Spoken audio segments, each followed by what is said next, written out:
Any questions? Anything? Yes. FHA loan limits. You guys going to keep those, or keep those the way they are now, or let those go back to lesser dollar amounts for? I mean to raise them. They have been raised. They were raised a couple years ago, and then they're the amount that you can finance. Right. I've always been for raising them, but I you know, we went through a big housing debacle here, which was one of the major reasons we're in this mess. Right. The realtors, I'm sure, will be in to see me, and we'll, you know, if you got a piece of paper, give it to us. Whatever, I'll do whatever makes sense. Okay, that's not just if it means if we raise it, if it'll help move more houses. I understand that more people are having to put down a down payment than normally. There's talk about that too, right? Yeah. Right. It's part of the same. For in some cases, when I remember when I bought my house in D.C., I had to put down $10,000. A $42,000 house. I still own the house though. That was the only good investment I ever made. Anything else? Yes, Matt. There's talk of a second stimulus package or an option package. How far do you think that will go? Well, it's going to have to take the Republicans recognizing that what they've done hasn't worked, and that they're going to have to do something. If you had a plan and you showed you're going to do a little bit up front and then put it out, then do the reductions once the economy is recovered, it's all about timing. And that might get some bipartisan support. You know, I've been able to get a few Republicans to cross over on a couple issues. You know, there are a lot of Republicans I've talked to personally about infrastructure that would be willing to join some effort to do it. And it's still up in the air. But people are saying nobody has a plan. Nobody has even any ideas. Well, this is an idea, and it's been tested, and it works. And it puts people back. It helps get the economy going, and it is something we need to do anyway. So let's do it. Get the economy turned around, and then move forward.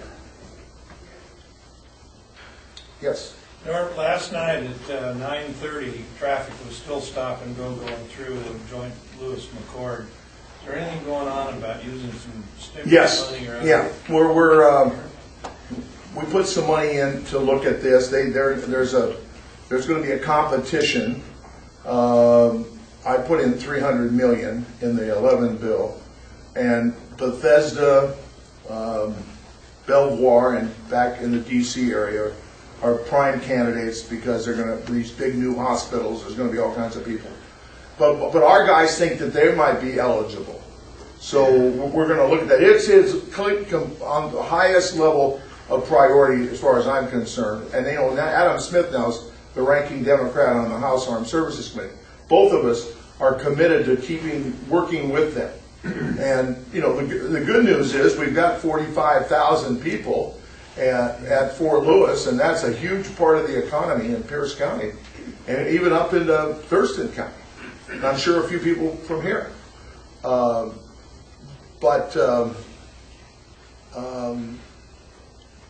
It's a big problem, and every night, both ways, it's a problem. So we know it. We're going to work with it. Working with Pierce County, we've talked to the top people in the at Fort Lewis. They get it. We've talked to people nationally, so it's on our agenda.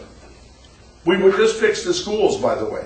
I don't know if you saw that article in Newsweek, which said that they have a whole 149 schools in the defense schools that were built by the Department of Education are not in terrible condition. We have 5 of them at Fort Lewis-McCord. I had an interest in this, and so Gates asked me to put some money in to get a program started. We did that, and Bill Young, who's now chairman, and I put in $250 million in for this year. So we're going to start a program to replace these schools. I mean, I just think it's terrible that these people are over in Iraq and Afghanistan, and they have to worry about the condition of these schools. And if we had a major earthquake, like a 9, which is possible, those people would be in trouble. And the state's helping too, Kathy. And the state puts up 20% of the money on these schools, so, which is a big deal. Anything else? And I just want to add early childhood. Those guys Oh, are yeah. in early childhood, and we're trying to expand and get those first 5 years right. The rest will come a lot easier. So hopefully, if there's any The earlier, the better. Yeah, right. All right, good to see you. Yes. Any comments, either officially or off the record, on your thoughts on the super committee for the? Well, I'm glad Patty's on there, and I'm glad I'm not. Because I think this is going to be mission impossible, okay? But we got to do it. We got to do it. I hope they can do it. You know, if you got two people in a room, you could do this. But if people come in with preconditions, and the Republicans are coming in with no new revenue under anything. I heard today they said the employment, what is it, for the Social Security, that they're willing to drop that. Now that was a concession, but that we think that helps keep people, you know, helps stimulate the economy. So, you know, so it's and nobody wants to raise taxes. And everybody knows that about 50% of the people in this country pay all the taxes. I mean, so there's a fairness issue here. But if people would just go in there without preconditions, and that means Democrats have to go in there and say, we're willing to look at adjustments in Social Security. We did this in the 80s with Tip O'Neill and Bob Dole. They raised the age a little bit, and they took the level at which the taxes imposed to a higher number. If you just did those two things, you'd put Social Security would be in great shape until 2075. Some of you may be here, but I don't intend to be. I'm going to be out fishing. I found salmon on the elbow. And so we have to, but see, 2/3 of the budget is entitlements. So if you don't deal with that, and if you don't do with revenue, if you took just if you kept the tax cuts for the middle income and just went back to what the taxes were at the end of the Clinton administration on the top 2%, that's $800 billion over a 10-year period. And that would really help. But there's got to be some give and take. And what I get upset about is when these guys get elected, there's this guy, what's his, Grover Norquist. Grover Norquist gets them to sign something that they will never raise taxes on no matter what.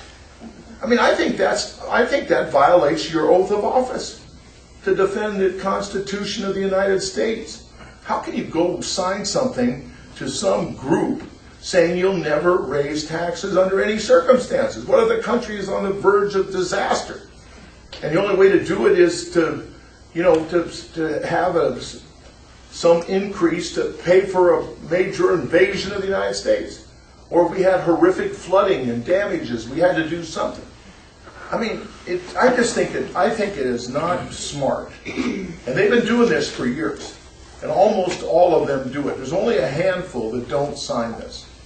And because if they know that if they don't sign it, then the Tea Party is going to run against them in the recent days. This has been going on for a long time. But you got to have some give and take, and you got to have some people who have the judgment to know that you're not going to get everything, but you got to work out a package. Now, what happens if we don't do it? Then there's sequestration, the across-the-board cut. And in defense, we're going to cut $400 billion already. This would be cut another $450 billion. It would be $950 billion over the next 11 years. Even defense, that would be disastrous. So, I think I've extended my time. Where's Matt? Matt. All right. Well, thank you for inviting me. I always enjoy coming up here. It's not far from home. And we'll keep working all these issues, and hopefully we can get this thing turned around. Hopefully we can. I'll say one positive thing. Hal Rogers and I on the Appropriations Committee we've marked up all the bills except for 3. We've had subcommittee markup, full committee markup, open rules on the floor so that people could offer their amendments. This hasn't been going on for a couple years, and I said I would not take the job unless we went back to the way business was done. And so the two of us, he's from Kentucky, I'm from Washington. We talk every single day. We work together on the floor. We've had literally bills where on HR1 we had over 1,000 amendments. Think how long that takes at least. And it's, we then work out a time agreement so they get 5 minutes on each side. But we're trying to get this place back to where there is some civility. And I don't think it's hopeless. Thank you very much.